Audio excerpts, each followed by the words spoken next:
जय हिंद, नमस्कार। कैसे हैं आप सभी लोग? आशा करता हूं कि आप सभी लोग अच्छे होंगे। इस नए वीडियो में आप सभी का स्वागत है। इस वीडियो में हम लोग क्लास 10 के हिंदी का बुक गोधली, जिसका अध्याय 2 है, जिसका नाम है 20 के दांत, उसके बारे में काफ़ी मज़ेदार तरीके से पढ़ेंगे। और यह कहानी बहुत ही मज़ेदार है, क्योंकि इसमें एक तरफ गरीबी है और एक तरफ अमीरी है। हमको यही जानना है कि इस चैप्टर से हमें क्या सीखने को मिला, और अंत में इसको हम लोग समझने का भी प्रयास करेंगे। लेकिन सबसे पहले हम लोग जिस तरह हर एक अध्याय के लेखक के बारे में जानते हैं, तो सबसे पहले इस अध्याय के लेखक के बारे में जानेंगे। ठीक है, तो इस अध्याय के जो लेखक है, मैंने आपको पहले बता देता हूँ थोड़ा, उसके बाद इसके बारे में बोर्ड में हम लोग समझते हैं।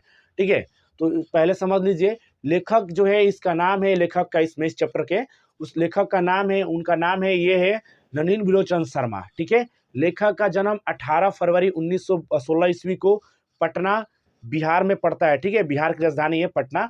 वहाँ पे एक बदर घाट है, वहाँ पे इनका जन्म हुआ था।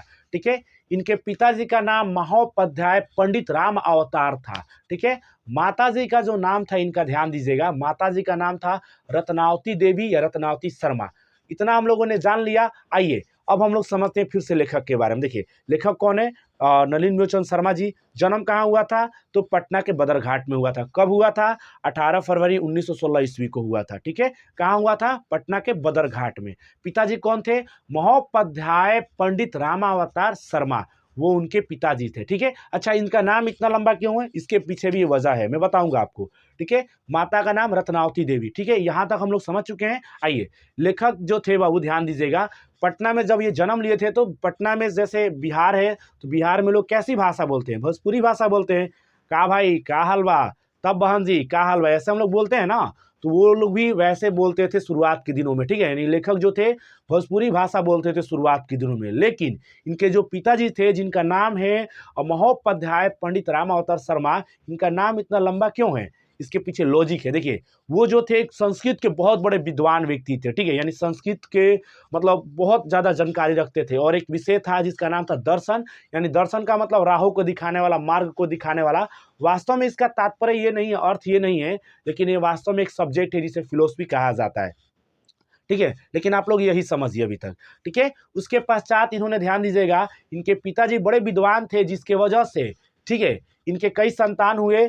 लेकिन इनके बड़े जो बेटे थे, वो नलिन बिलोचन शर्मा जी है। अगर पेपर में पूछे राम अवतार शर्मा के मतलब नलिन बिलोचन शर्मा जी कौन से पुत्र थे, तो ज्येष्ठ पुत्र थे। ज्येष्ठ मतलब सबसे बड़े बेटे थे। ठीक है, इसके पश्चात हम लोग समझते हैं। देखिए, शुरुआत के दिनों में इन्होंने अपना प्रारंभिक शिक्षा मतलब 1 से लेके, देखिए, 1 से लेके 5 तक जो पढ़ाई होती है, उसे प्रारंभिक शिक्षा, प्राइमरी स्कूल कहा जाता है। 6 से 8 तक जो होता है, उसे मिडिल स्कूल कहा जाता है। छठे, 7वीं, 8वीं, ये जो पढ़ाई होता है आपका मिडिल स्कूल होता है। ठीक है, 9-10 का जो स्कूल होता है, ये हाई स्कूल यानी उच्च विद्यालय होता है। 11-12 का जो स्कूल होता है, वो स्कूल नहीं होता है, महाविद्यालय, जिसे हम लोग कॉलेज कहते हैं। और इसके बाद बीए होता है, बीएससी, बीकॉम, तो इसको यूनिवर्सिटी यानी विश्वविद्यालय कहा जाता है। ठीक है, तो इन्होंने अपने प्रारंभिक शिक्षा 1 से जो 10 तक पढ़ाई किया था, उस समय के समय में यही कहा जाता था। वो कहाँ से किया था? पटना के कॉलेजिएट स्कूल से किया था। ठीक है, पटना कॉलेजिएट स्कूल से, स्कूल का ही नाम ऐसा है। वहाँ से इन्होंने शिक्षा प्राप्त किया। उसके पश्चात इन्होंने कुछ समय के बाद एमए किया। ठीक है, 2 विषयों में इन्होंने एमए किया, हिंदी में और संस्कृत में इन्होंने एमए किया, पटना विश्वविद्यालय से, पीयू से, पटना यूनिवर्सिटी से। ठीक है, और उसके पश्चात इन्होंने आगे चल के शिक्षण कार्य शुरू किया। शिक्षण कार्य जैसे हरिदास जैन कॉलेज है आरा में, उसमें शिक्षण का कार्य किया। रांची विश्वविद्यालय में शिक्षण का कार्य किया, यानी पढ़ाने का काम किया। उसके बाद पटना विश्वविद्यालय में भी पढ़ाने का काम किया, जहाँ से ये पढ़े थे। और अंत में लास्ट में क्या होता है, ये हिंदी विभाग के अध्यक्ष बन जाते हैं, यानी चेयरमैन बन जाते हैं। यानी अध्यक्ष का मतलब जैसे हिंदी के विषय के जितने भी टीचर होंगे, उनके नीचे कार्य करेंगे और ये उन सभी के ऊपर रहेंगे। आइए सभी को एक बार फिर से हम लोग बोर्ड पे रिवीजन कर लेते हैं, ताकि हमें याद हो जाए। इसके बाद हम लोग कहानी को समझते हैं। देखिए, मैंने आप सभी को बता दिया कि 20 का जो दांत है, वो दूसरा अध्याय है गोधली का, गदखंड का। ठीक है, लेखक कौन है? तो पहली बात, नलिन बिलोचन शर्मा है। अच्छा, ये पूछेगा, नलिन बिलोचन शर्मा जी के द्वारा कौन सा अध्याय लिखा गया है, या फिर उसका नाम दे देगा, तो क्या लिखिएगा आप लोग? उसका नाम लिखिएगा हमेशा 20 के दांत। ठीक है, 20 के दांत मतलब जहर के दांत, इसके बारे में हम लोग समझेंगे अभी। ठीक है, और उसके बाद से 20 की दांत क्या है? कहानी है, कविता है, क्या है, रेखा चित्र निबंध है, तो याद रखिएगा ये कहानी है, स्टोरी है, ठीक है, याद रखना है इसको आपको, ठीक है। इसके साथ साथ मैंने आपको बताया था इनका जन्म 18 फरवरी 1916 ईस्वी को बदरघाट पटना बिहार में हुआ था, ठीक है। आशा करता हूँ आप सभी को यहाँ तक समझ में आ गया होगा। इसके बाद ध्यान दीजिएगा, इनके जो पिताजी थे महामहोपाध्याय पंडित रामावतार शर्मा, वो जो थे संस्कृत और दर्शन के बहुत विद्वान व्यक्ति थे।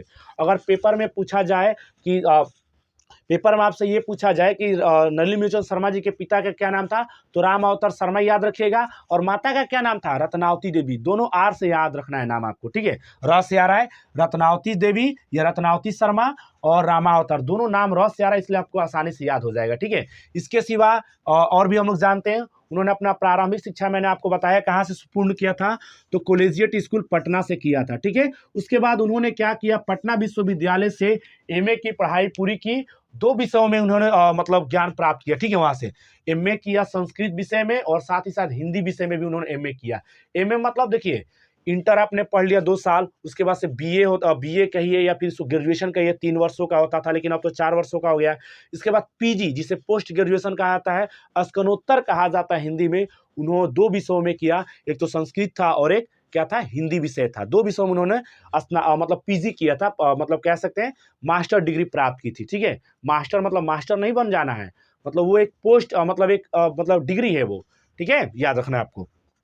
उसके बाद उन्होंने क्या किया, ध्यान दीजिएगा, उन्होंने क्या किया, पटना मतलब उसके बाद उन्होंने पटना विश्वविद्यालय से शिक्षा प्राप्त करने के पश्चात अपने जीवन में कई जगह उन्होंने शिक्षा दिया, बच्चों को पढ़ाया, और बहुत ही कुछ अच्छे कार्य भी किए। आइए उनके बारे में थोड़ा सा हम लोग जानते हैं। देखिए, मैंने आपको पहले ही बताया था, हर प्रसाद जैन कॉलेज आरा में उन्होंने शिक्षण का कार्य किया था, पढ़ाने का कार्य किया था, प्रोफेसर के पद पे, टीचर के पद पे, अलग अलग पद पर रहकर उन्होंने शिक्षा दिया था वहाँ पे, ठीक है। उसके पश्चात उन्होंने रांची विश्वविद्यालय, रांची किस देश की किस राज्य की राजधानी है, झारखंड के, तो रांची विश्वविद्यालय में उन्होंने शिक्षा दिया, मतलब शिक्षण का कार्य किया था, पढ़ाने का कार्य किया था, टीचिंग का कार्य किया था। उसके बाद से पटना विश्वविद्यालय में भी पढ़ाने का कार्य किया था, और अंत में 1959 ईस्वी में, 1959 1956 यानी 59, ठीक है, 1959 ईस्वी में पटना विश्वविद्यालय में ये हिंदी विभाग के अध्यक्ष बने, यानी हिंदी सब्जेक्ट के ये डिपार्टमेंट के, हिंदी डिपार्टमेंट के ये क्या बने, चेयरमैन बने वहाँ पे, ठीक है, यानी खास व्यक्ति बने, जिनके नीचे और भी प्रोफेसर लोग कार्य करते थे, ठीक है। आप सभी को यहाँ तक याद हो गया होगा, आशा करता हूँ, ठीक है। और इनका एक समय के पश्चात निधन हो जाता है, और वह डेट है 12 सितंबर 1961 ईस्वी को इनको स्वर्गवास हो जाता है, यानी स्वर्ग पधार जाते हैं ये, ठीक है, यानी इनका निधन हो जाता है, ठीक है। आशा करता हूँ आप सभी लोग को यहाँ तक याद हो गया होगा। अब देखिए, इसी से संबंधित कई प्रकार के प्रश्न पूछे जाते हैं, जो कि हम लोग लास्ट में करेंगे। तब तक हम लोग आगे और समझते हैं कि लेखक ने किस तरह की किताबें लिखी, क्या क्या उन्होंने लिखा, ठीक है। तो देखिए, लेखक ने अपने जीवन में कई तरह के पुस्तकों को लिखा, जैसे एक पुस्तक है दृष्टिकोण, साहित्य का इतिहास दर्शन, ये एक पुस्तक हो गया। दूसरा पुस्तक साहित्य का इतिहास दर्शन, यानी किसी भी विषय का साहित्य जो है कैसे उत्पन्न हुआ है, उसके दर्शन को लिखा और मार्ग को लिखा, कि कैसे कोई भी विषय डेवलप हुआ है। जैसे हिंदी विषय जो है वो कहाँ से आया, क्यों आया, किस तरह से आया है, इसके बारे में उन्होंने लिखा। उसी के साथ साथ और भी, जैसे इंग्लिश विषय हो गया, उसके बारे में उन्होंने कुछ जानकारियाँ लिखा। फारसी हो गया, अरबी हो गया, ये अलग अलग मतलब भाषा के साहित्य पर उन्होंने विशेष जोर दिया, ठीक है। साथ ही साथ उन्होंने क्या किया, ध्यान दीजिएगा यहाँ पे, मानदंड उन्होंने एक पुस्तक लिखा, ठीक है, उन्होंने रचना किया, ठीक है। और प्रेमचंद, देखिए प्रेमचंद एक कवि है, मुंशी प्रेमचंद, उनके बारे में मैं नहीं कह रहा हूँ, प्रेमचंद इनकी एक प्रमुख उपन्यास है, नोवेल है, ठीक है, याद रखना है इस पे। उसके बाद से दूसरा है, यहाँ पे आप याद रखिएगा, संत परंपरा। संत परंपरा साहित्य भी उन्होंने लिखा, यानी संत से संबंधित कहानियां, कविताएं उन्होंने लिखा एक पुस्तक के अंतर्गत, ठीक है। और ये जो चैप्टर है 20 का दांत, ये कहाँ से लिया गया है, तो समझिए कहाँ से लिया गया है।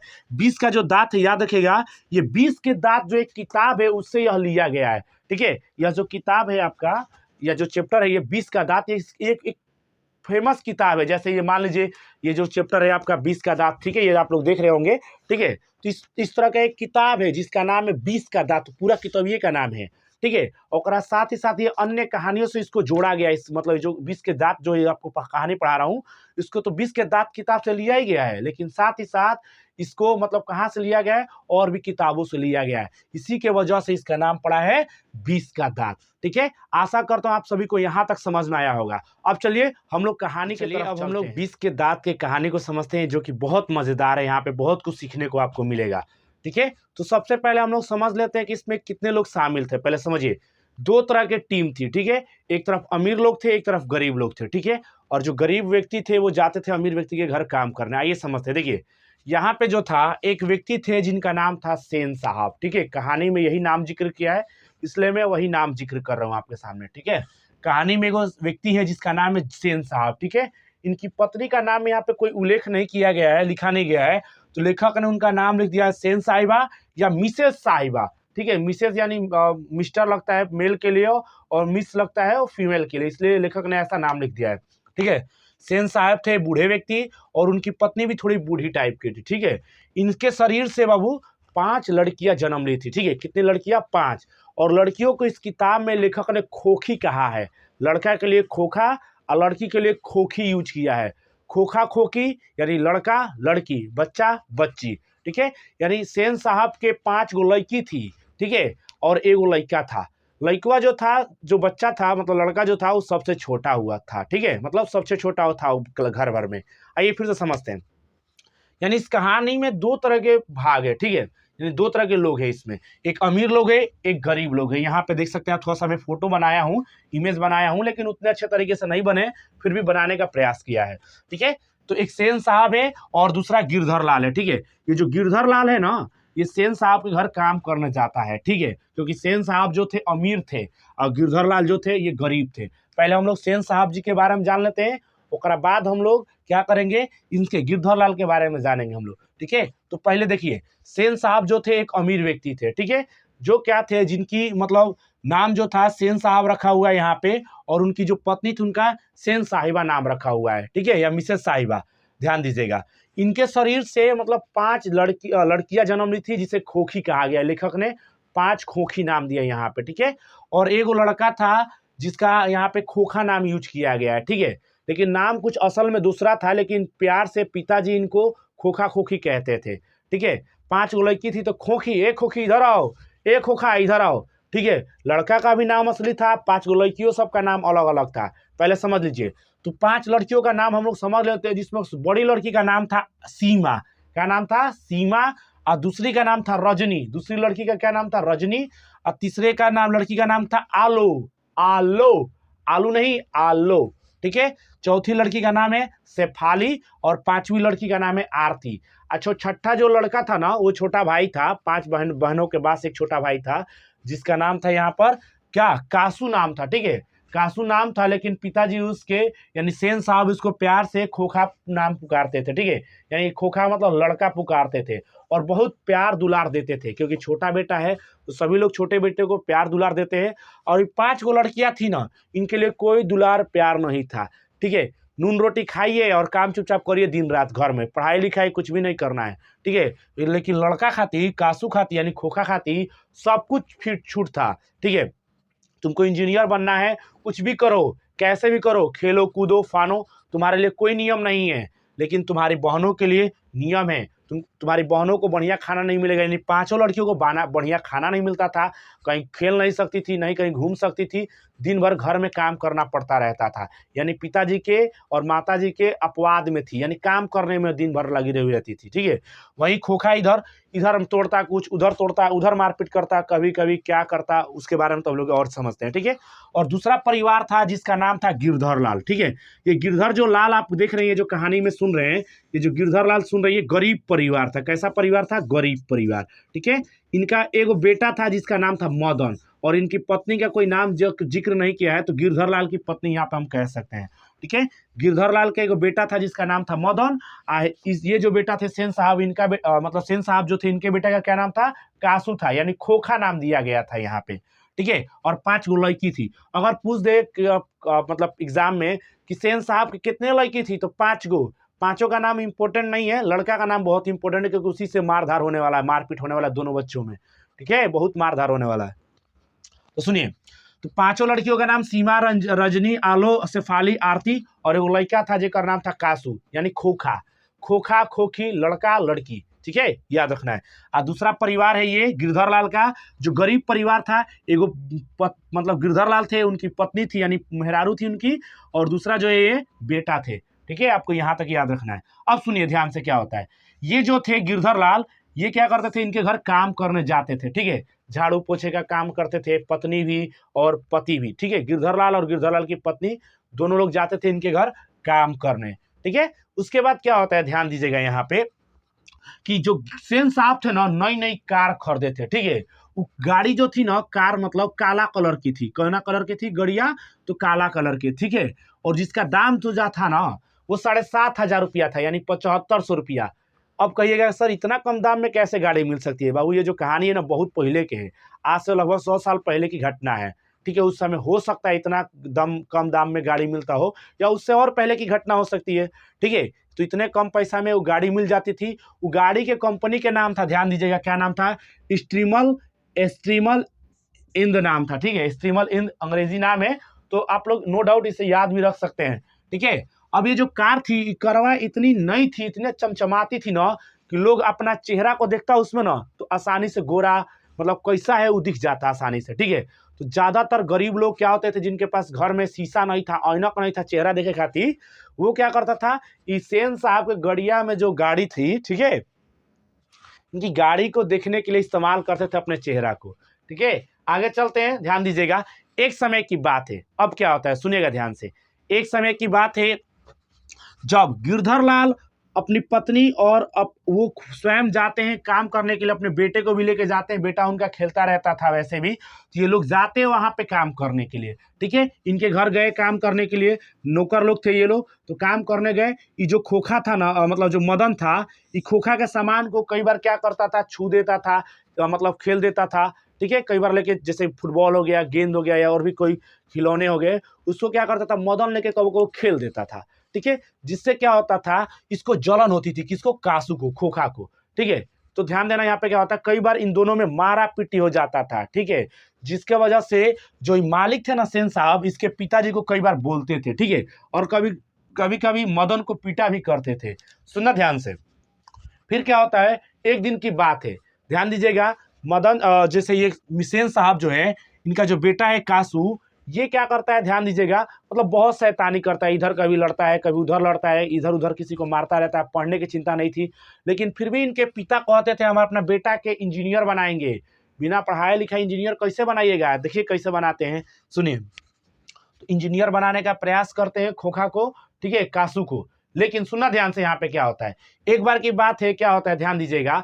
जब मतलब ये लोग जाते हैं इनके घर पे काम करने के लिए, तो ये जो मदन था, कासू के सामानों को छू देता है, मतलब छू देता है, तोड़ देता है, फोड़ देता है, तो दोनों में झगड़ा हो जाता है, ठीक है। जिसके वजह से क्या होता है, मदन को थोड़ा डांट लगती है पिताजी के द्वारा। राती के जब मदन घरे पहुंचा, तो उसके गिरधर लाल जो पिता थे, डंटा पे ले धुलाई कर दिए बढ़िया से, ठीक है। तो फिर क्या होता है, मतलब जो मदन था थोड़ा डर गया था, ठीक है। फिर एक दिन क्या होता है, ध्यान दीजिएगा, इस सेन साहब के घरे इनकर दोस्त लोग आता है, 5-6 गो दोस्त लोग, ठीक है, जिनमें बातचीत हो रही थी। तो फिर पूछे कि आपकी तो 5 लड़कियां है, छोटा बेटा है, बेटा को क्या करा रहे हैं, बेटी लोग को तो पढ़ा नहीं रहे, बेटा को क्या करा रहे हैं। तो ये बोलते हैं कि हम अपना बेटा को कहीं नहीं पढ़ाते लिखाते हैं, घर ही अगर पढ़ा लिखा के इंजीनियर बनाएंगे, ठीक है। इंजीनियर के बड़ा बहुत मांग है, तो इंजीनियर बनाने का कोशिश करते हैं। अब सुनना ध्यान से, इंजीनियर बनाने के लिए क्या करते हैं, कारपेंटर को बुलाते हैं। कारपेंटर मतलब बढ़ई को, जौन मतलब चौकी बनाता है, टेबल बनाता है, मतलब पलंग वलंग ये सब बेड उड बनाता है, उसको बुलाते हैं। और उससे बोलते हैं काम सिखाने के लिए, बढ़ई को बुलवा कर, ठीक है। और उस प्रकार के इंजीनियर बनने के लिए तैयार हो जाता है कासू, यानी खोखा। खोखा जब ये तैयार हो जाता है, ध्यान दीजिएगा, प्यार से उसके पिता खोखा कहते थे, यानी लड़का, ठीक है।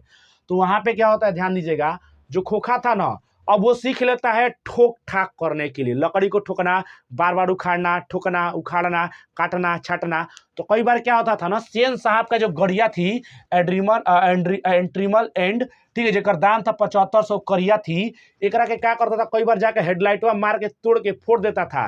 कोई पूछता था उसके पिताजी से, देखिए ना आपका बेटा, आपका गड़िया का मतलब जो गाड़ी है काला कलर का, उसका हेडलाइटवा मार के फोड़ दिया, आगे के लाइटवे फोड़ दिया है। तो बाप उसके क्या बोलते थे, सेन साहब, यानी बोलते थे कि अरे वो अभी इंजीनियर बन रहा है, सीख रहा है। यानी देखिए, छोटा लड़का है तो उसको लोग मतलब ऐसे सही समझिए कि जैसे घर में जो छोटा होता है ना, उसको माँ बाप बहुत दुलार देते हैं, ठीक है। सेन साहब भी यही करते हैं। तो एक दिन क्या होता है, फिर उसके दोस्त लोग फिर कई दिनों के बाद आते हैं, फिर देखते हैं कि उसका बेटा इंजीनियर बन गया, यानी कारपेंटर, यानी ठोक ठाक करके कुछ बना रहा है। तो एक बार क्या होता है, ध्यान दीजिएगा, ठोक ठाक करते करते क्या करता है, वो किल लेके जो इनके घर दोस्त आए थे ना, सेन साहब के जो मित्र लोग आए थे, उनके गाड़ी में क्या करता है, वो किल ले जाकर ठुक देता है। तो गाड़ी का पंचर हो जाता है टायर, ठीक है, टायर पंचर हो गया। उसके बाद से क्या करता है, उनके जाकर हेडलाइटवा को मार के फोड़ देता है, ठीक है। तो फिर पिताजी से इसके बोलते हैं, ये लोग सेन साहब से बोलते हैं, वो दोस्त लोग बोलते हैं, ये देखिए आपका लड़का मेरा गाड़ी का मतलब ये जो कार है इसके हेडलाइट को फोड़ दिया, गाड़ी पंचर कर दिया, तोड़ ताड़ दिया मतलब, ठीक है। तो बोलते हैं कोई बात नहीं, कोई बात नहीं, अभी सीख रहा है मेरा लड़का, अभी नया नया इंजीनियर बन रहा है, तो उसके बदले जो भी पैसा लगा हम आपको दे देंगे। यहाँ तक तो ठीक था, लेकिन एक दिन क्या होता है, ध्यान दीजिएगा यहाँ पे। अब एक दिन यहाँ पे क्या होगा, ध्यान दीजिएगा। अब जो सेन साहब है ना, अपने बेटे को इतना दुलार प्यार देने लगते हैं, इंजीनियर बनने के लिए तुम कुछ भी करो, लेकिन इंजीनियर बन करो, तुम खेलो कूदो पढ़ो लिखो दोस्ती यारी कुछ भी करना है करो, पढ़ना नहीं पढ़ना है तो भी मत पढ़ो, लेकिन तुम इंजीनियर बन के दिखाओ। तो ये क्या करता है, सुनना ध्यान से, ये क्या करता है, एक दिन क्या होता है, ध्यान दीजिएगा कि खेलते खेलते हुए तनी जा रहा था तनी मैदान की तरफ, यानी जहाँ पे पार्क होता है वहां पे खेलने के लिए। तो जब मदन जो नाम का लड़का था ना, गिरधारल का लड़का, ये वहां पे लट्टू नचा रहा था, ठीक है।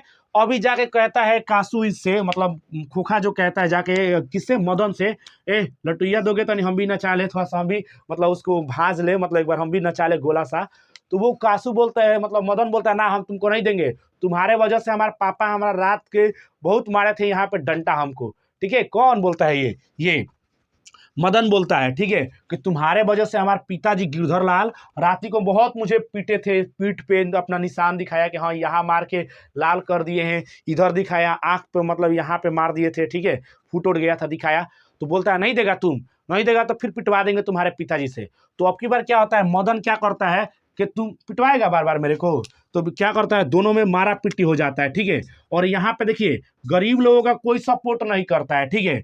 गरीब था मदन और कासू जो था अमीर था, लेकिन कोई बीच में नहीं आता है, ठीक है। यहाँ पे ऐसा कुछ नहीं होता है कि गरीब की तरफ से कोई मदद करे, अमीर की तरफ से भी कोई मदद नहीं करता है, और गरीब की तरफ से भी मदद नहीं करता है कोई, ठीक है। अब की बार क्या होता है, मदन नून मतलब खोखा को यानी कासू को बहुत मार मारता है, बहुत मार मारता है, ठीक है। फिर क्या होता है, जब रोते हुए जाता है खोखा यानी कासू अपने घर, सेन साहब के घर जाता है अपने पापा का ले जा, कहता है बाबूजी पापा, फिर मदन हमरा के मारा है, गिरधरलाल जो हमारे नौकर है ना, ओकर बेटवा फिर हमको मारा है। उसके बाद से क्या होता है, सुनना ध्यान से। अभी सेन साहब ना क्या करते हैं, खिसिया के गिरधरलाल को ना अपने घर से नौकरिये से निकाल देते हैं, उसके पत्नी को और उसको नौकरिये से निकाल देते हैं। फिर अब देखिए, अब मार दिया है कौन, मदन ने मार दिया है सेन साहब के बेटे को, यानी अमीर के लोगों को, बेटे को, ठीक है। अब डर के मारे वो घर से नहीं जा रहा, घरे नहीं जा रहा था, क्योंकि उसको डर था कि उस दिन थोड़ा सा मार दिए थे, उसके खिलौना तोड़ दिए थे, तो पिताजी हमारा का डंटा लगाए थे खूबे, मतलब पीठ पे पिछवाड़े पर, ठीक है। उसी तरह क्या होता है यहाँ पे, ध्यान दीजिएगा, वो डर के मारे घर नहीं जाता है।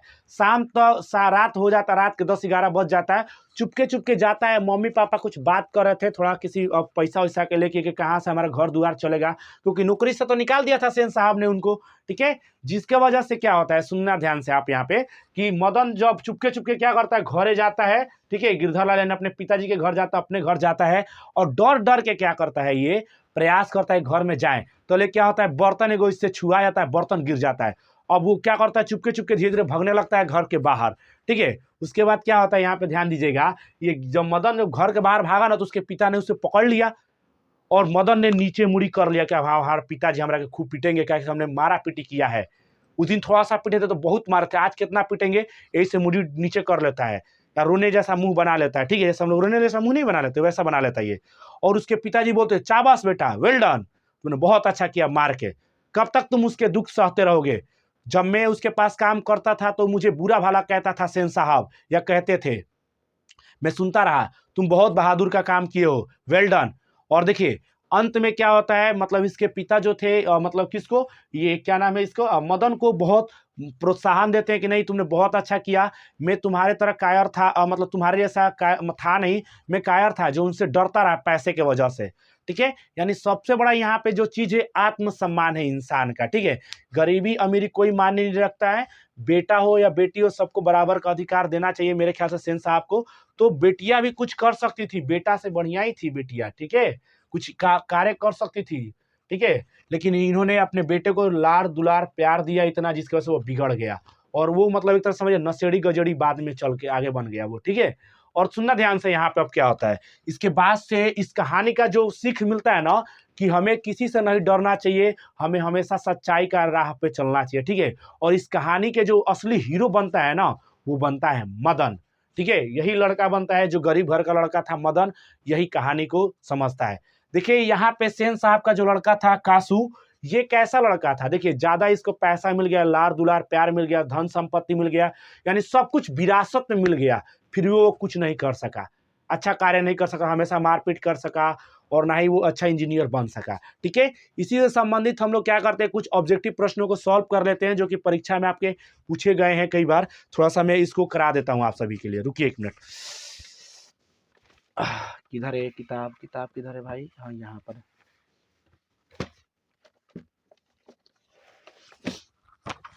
हाँ ये रहे वो किताब जिसकी सहायता से मैं आपको ऑब्जेक्टिव प्रैक्टिस करवा देता हूँ, जो पूछे गए हैं कई बार परीक्षाओं में इस चैप्टर से, तो उसे मैं करवा देता हूँ आप सभी के सामने, ठीक है।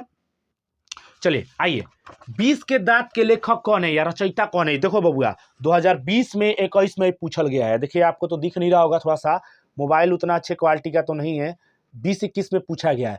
तो 20 के दांत के जो लेखक है नलिन बिलोचन शर्मा जी है, ठीक है। दूसरा प्रश्न है, 20 के दांत कैसी कहानी है, सुनिएगा ध्यान से, मतलब ऐतिहासिक है, धार्मिक है, सामाजिक है, या फिर मनोवैज्ञानिक है। तो याद रखिएगा मनोवैज्ञानिक है, मैंने इसको आपको नहीं बताया है, लेकिन ये थोड़ा सा लॉजिकल सवाल है, साइकोलॉजी पर आधारित है यह कहानी, ठीक है।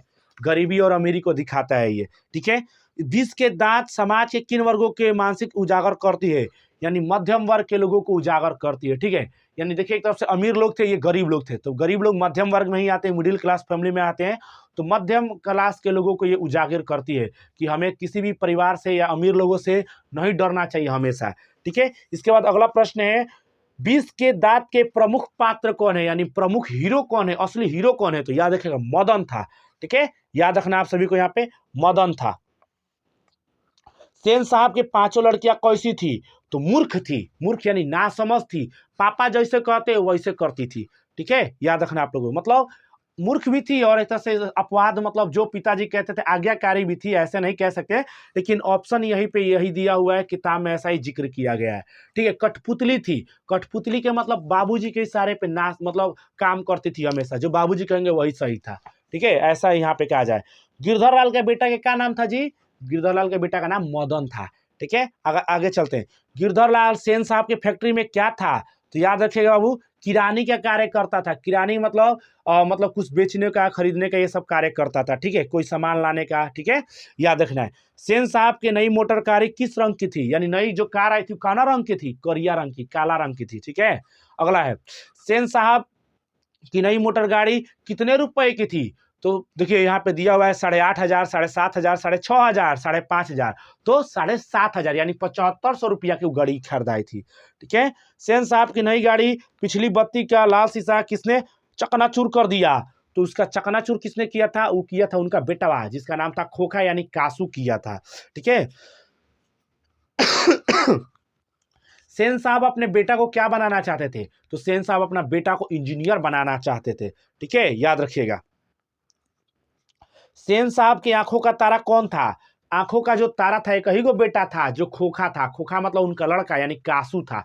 खोखा मतलब देखिए लड़का के लिए यूज होता है, खोखी लड़की के लिए यूज होता है, लेकिन यहाँ पे खोखा जो प्यार से कहते हैं अपने बेटे को, कासू को, ठीक है, कौन, सेन साहब, याद रखना है। सेन साहब किस तरह के आदमी थे, तो याद रखना है आप सभी को, सेन साहब जो थे थोड़ा अहंकारी टाइप के थे, ठीक है ना, हमारे बेटा बढ़िया है ऐसा अहंकार तानाशाही की तरह रहते थे वो, ठीक है। अगला है प्रश्न, मदन किसका बेटा है, तो गिरधर लाल का बेटा है भैया। मदन और कासू के बीच झगड़े का क्या कारण था, लट्टू खेलने का वजह था, ठीक है, याद रखना लट्टू के लिए झगड़ा हुआ था दूसरी बार, मारपीट बरियार, ठीक है। मदन के लिए क्या खाना मामूली बात थी, ठीक है, तो वो बात थी बाबू मारपीट खाना आम बात थी, ठीक है, मारपीट खाना आम बात थी। कई बार मदन मारपीट खाया अपना बाबूजी से, बताइए मतलब गिरधर लाल से, कई बार सेन साहब के घर के लिए, ठीक है। आगे चलते हैं, सुनिए, खोखा किन किन मामलों में अपवाद था, यानी खोखा कौन काम में मतलब अपवाद था, यानी सब काम में अपवाद था और खातिर सब कुछ छूट था। पढ़ाई लिखाई सब कुछ करोगे तो भी ठीक है, नहीं करोगे तो भी ठीक है, खाओगे तो भी ठीक है, नहीं खाओगे तो भी ठीक है। यानी तुम्हारे लिए सब कुछ आज़ादी है, तुम सब कुछ खा सकते हो, कुछ भी कर सकते हो, कुछ भी करो, किसी से कोई मतलब नहीं है, रोक टोक नहीं था उसके लिए। ठीक है। सीमा रजनी, ओलोसेफाली, आरती पांचों किसकी बहन थी? तो ये थी कासू के यानी खोखा के बहन थी। ठीक है। नलिन बिलोचन शर्मा जी के जन्म कब हुआ था? तो 18 फरवरी 1916 ईस्वी को हुआ था, मैंने आपको बताया था। ठीक है। आगे चलते हैं। महल और झोपड़ी वालों की लड़ाई में अक्सर महल वाले ही जीतते हैं, पर उस हालात में झोपड़ी वाले उनकी मदद ही अपने खिलाफ करते हैं। यह किस पाठ से लिया गया है? तो मतलब नलिन बिलोचन जी लेखक है और यह पाठ है 20 के दांत। ठीक है। ठीक है। आगे चलते हैं। यहाँ पे है, ध्यान दीजिएगा, यहाँ पे मनुष्य और परिस्थिति का संबंध क्या है? मनुष्य और परिस्थिति का संबंध यही है कि मनुष्य हमेशा परिस्थिति के अनुसार मिलजुल कर रहे हर एक किसी इंसान के साथ। ठीक है। लास्ट क्वेश्चन है हमारा, ध्यान दीजिएगा। हिंदी कविता में यहाँ पे याद रखिएगा, हिंदी कविता के किस कवि के पिता का नाम महापाध्याय रामा अवतार लेखक शर्मा है? तो याद रखिएगा, नलिन बिलोचन शर्मा जी के। ठीक है। आशा करता हूं कि आप सभी लोगों को यहां तक समझ में आया होगा। कल के वीडियो में हम लोग प्रयास करेंगे कि भारत से हमने क्या सीखा उसको बनाने का प्रयास करेंगे। तब तक के लिए आप सभी का इतना दिखने के लिए वीडियो को बहुत बहुत धन्यवाद। लाइक और सब्सक्राइब भी कर दीजिएगा, थोड़ा सा शेयर भी कर दीजिएगा। धन्यवाद।